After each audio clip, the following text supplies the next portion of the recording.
Should you create a brand new market or try to excel in existing market?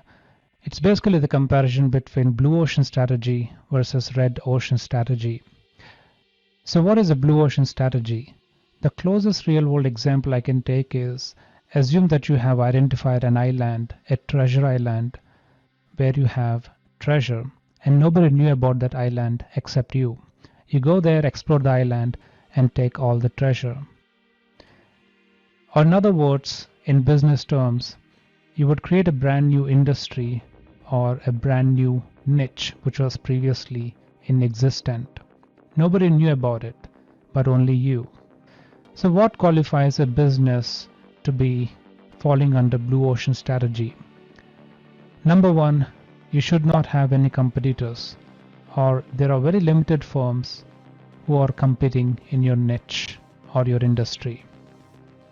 Number two, you're not bound to reduce the price because of competition. If you have a lot of competition, obviously you're forced to reduce the price and compromise on your profits. But that's not the case with blue ocean strategy.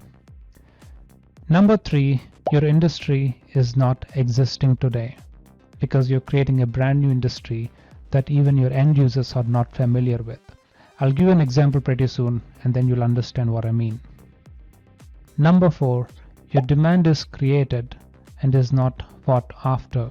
That's obvious. You create the demand for your product or service that was previously not existing. And finally, number five, your customers do not have a lot of alternatives. In case if your customer doesn't like you, they shouldn't have too many alternatives to choose from. You're almost like a monopoly in your niche in the industry that you have created. Now let me try to give a couple of examples of blue ocean strategy. One of the classic examples of blue ocean strategy is iTunes, which was launched in 2003.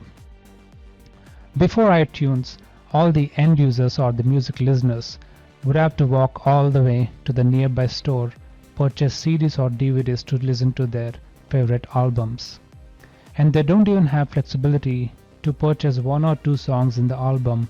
If they want to listen to just one or two songs, they still have to pay for the entire album.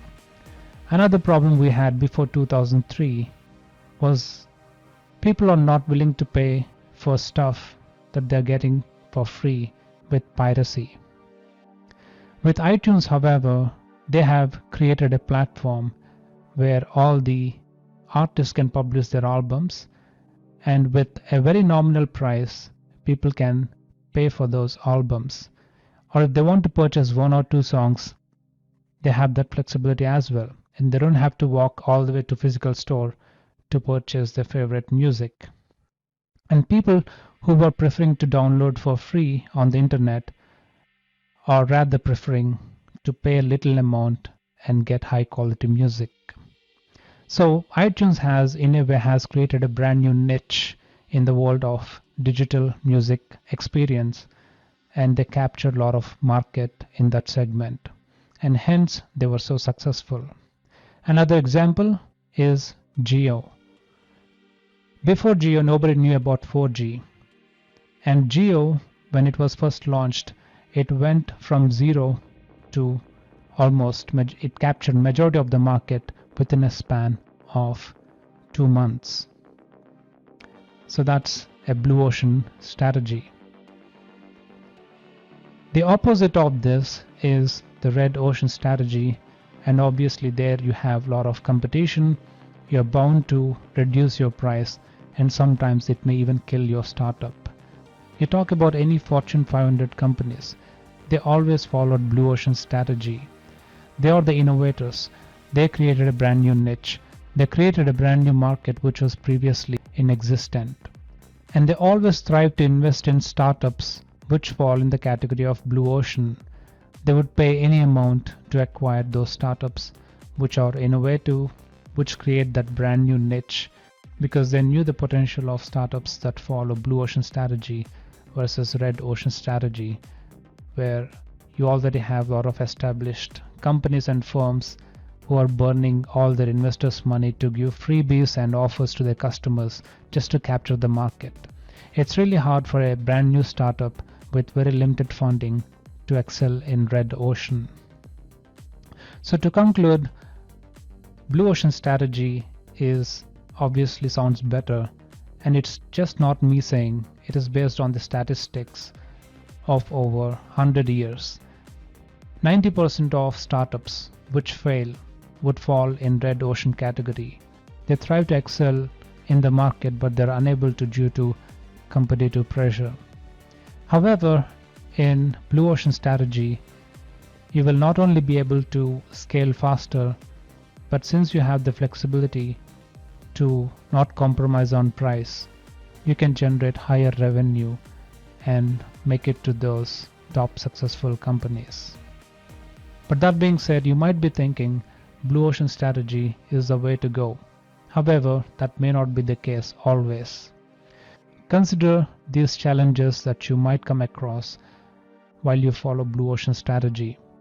Number one, coming up with a new idea in a new market to achieve a profitable company is very difficult. You might be thinking that you might be having a great product, but there are so many components to it that fall into this, which might kill your startup. You might be having great product, but you might be addressing the wrong audience. You might be addressing the right audience, but you may not be having a product or service that would solve the problem. Just because you think it will solve doesn't mean it will solve. There are a lot of aspects to it. And with blue ocean strategies, you are getting into a niche which wasn't previously proven to be successful. In red ocean strategy though, you know that there is market, you know that there are audience who are willing to take your service, only that you have competition and you just have to handle that. One another challenge with blue ocean strategy is to hire new people. People are not willing to invest their time in an organization which is not sure of the outcome. So you have to spend a lot of money hiring the right resources, keep them motivated, give them a reason to work for you, which is often quite a task and is one of the most difficult tasks for a startup. However, if your company falls under red ocean strategy, your new hires would know that it is an existing market. They knew that they can excel in it by gaining new skills. One another challenge with blue ocean strategy, which is often underrated, is that you will eventually get competitors down the line. But the benefit of blue ocean strategy is that if you're the one who is pitching in the first, then you build that brand image in the minds of customers, and that way, even though you have a lot of competitors down the line, in the minds of customer you are still a good brand, and you still don't have to compromise on the pricing aspects. After listening to all this, if you still insist to get into red ocean strategy, then you need to keep all these in mind. Number one, be clear of your USPs or unique selling propositions. Number two, you need to convey those USPs effectively to the right audience, the right medium, and at the right time. Maybe you want to design a very catchy user interface of your website to effectively convert your audience, or maybe you'd like to book a call with them, schedule a call, and explain them what problems you can solve for them. Number three, price the product and service correctly. Your price is directly proportional to your brand value and the value that you bring to your end users. Keep that in mind. And finally, number four, focus more on building the customer trust and build that credibility, which you can accomplish by sharing the success stories or by working on the customer touch points, etc. That's all for this video. In the next video we're going to talk about, I'll keep the link somewhere around here, but we'll talk about how to take calculated risk that almost and most certainly guarantees a positive outcome.